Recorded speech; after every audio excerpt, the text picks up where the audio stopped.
This is the SmallRig CalebPike VB212, a 212 watt-hours mini V-mount battery that eliminates charge anxiety, and I'm going to share my thoughts using this device over the past few months. I don't know if you watched the DSLR Video Shooter, that's Caleb Pike, and they did a collaboration with SmallRig.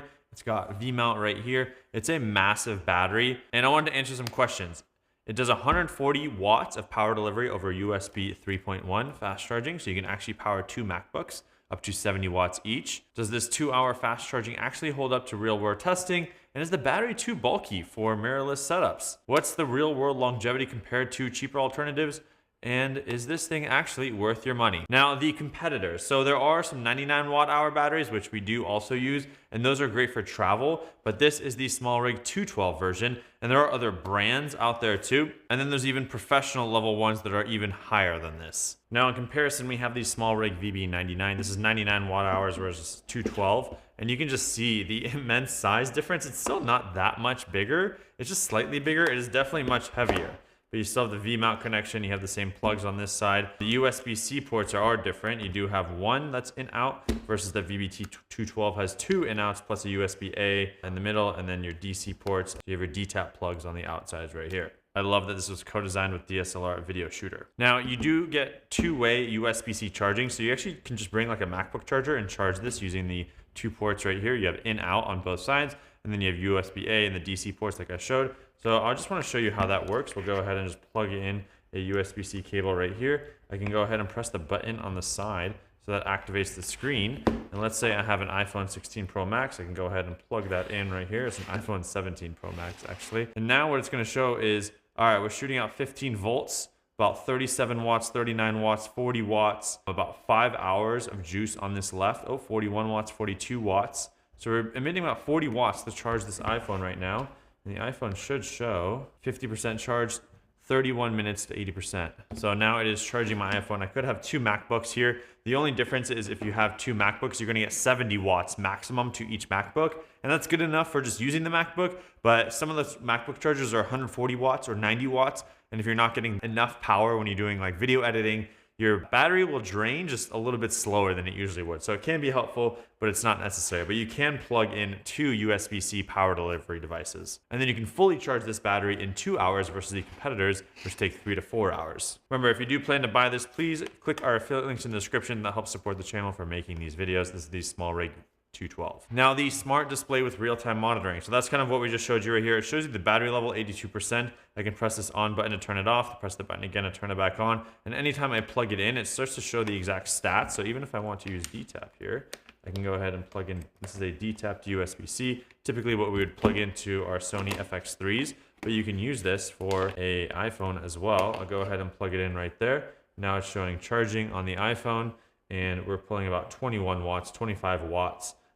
30 watts, so it's going to show that 7 hours left on the battery. So this smart display just tells you how much each port is pulling in terms of wattage, voltage, and the total amount of power that's left if you keep withdrawing at this rate. So this will get us about 5 hours and 20 minutes.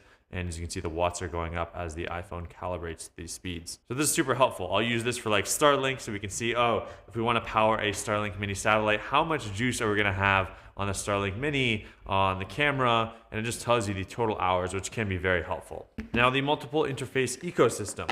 So this has a multiple ports like we showed. We have two DTAPs on this side as well as on the other side. So you can actually plug in two different DTAPs on each side, whereas the 99 only has one DTAP. On the top, you flip this open right here. We have two USB-Cs, a USB-A, and then an 8-volt and a 12-volt DC.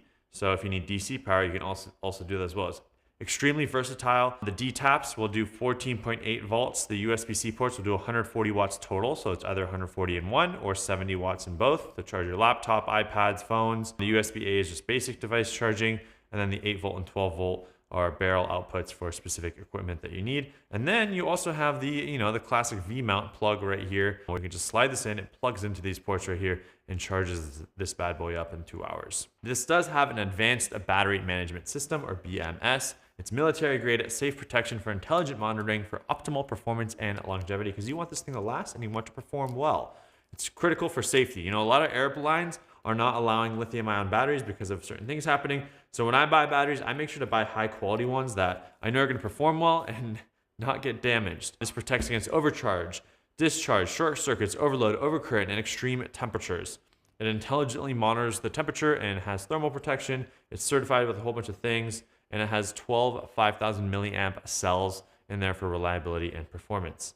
It gets about 300 to 500 cycle lifespan with proper care as you charge and use the device. So, if you're using it every day, it'll last you 1, maybe even almost 2 years. It's a compact mini form factor versus the capacity balance. So 212 watt hours in this small design, I think is extraordinary. Think about it. This is 99 watt hours. And if you were to double this in size, boom, I put one next to it. Like, that's already much larger. So being able to put all that amount of energy in a small space, I think it's very impressive. Some professional batteries will be 300 watt hours plus, and this is just a great use case for, around the studio. One issue is that you can't travel with this. So when I do fly, we'll take the 99 watt hours just because you don't have to register it. You can up to 160 watt hours take batteries, but you have to get pre-approval. And I'm just not going to go through that process because a lot of travel is last minute. So 212, too much to fly with. So this is something we'll use in the studio, around the studio. If we're driving somewhere, we can take this. And then if it requires flying, we have a whole bunch of these. So I really only have one of this to use in the studio and around,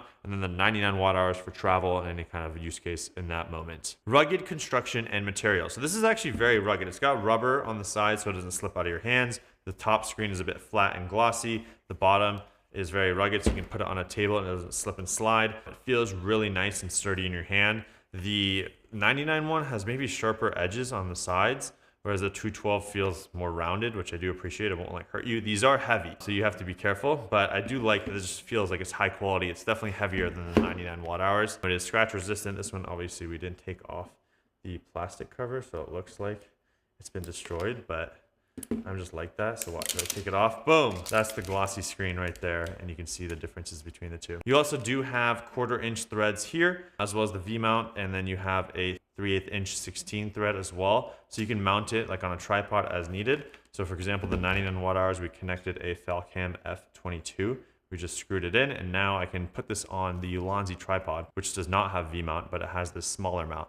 So it makes it easy to use this battery in multiple scenarios, and you can mount it on anything that you need. Now we found some questions from the community that we wanted to answer. How long does the V212 actually last with different cameras? And people from Reddit said a variety of things. We got some answers with Canon R5C, got 7.4 hours. The Blackmagic 6K Pro got 5 to 6 hours. The Sony FX6, 6 to 8 hours, all depending on your recording format. Can you really charge 2 MacBooks simultaneously as claimed? So a bunch of people on TikTok and YouTube said yes, but you get 70 watts when they're both used simultaneously versus the 140 watt total because it gets split up. That's enough for most use cases, but if you need performance and power, use one USB-C port for that one MacBook Pro 16. Question 3, how does the size compare to other mini V-mount batteries? So we can see this is the 99 watt hours. The size is pretty close. It's definitely bigger, but it's not extremely bigger. This does weigh almost 3 pounds, 2.89, versus the 99 watt hours does weigh a bit less.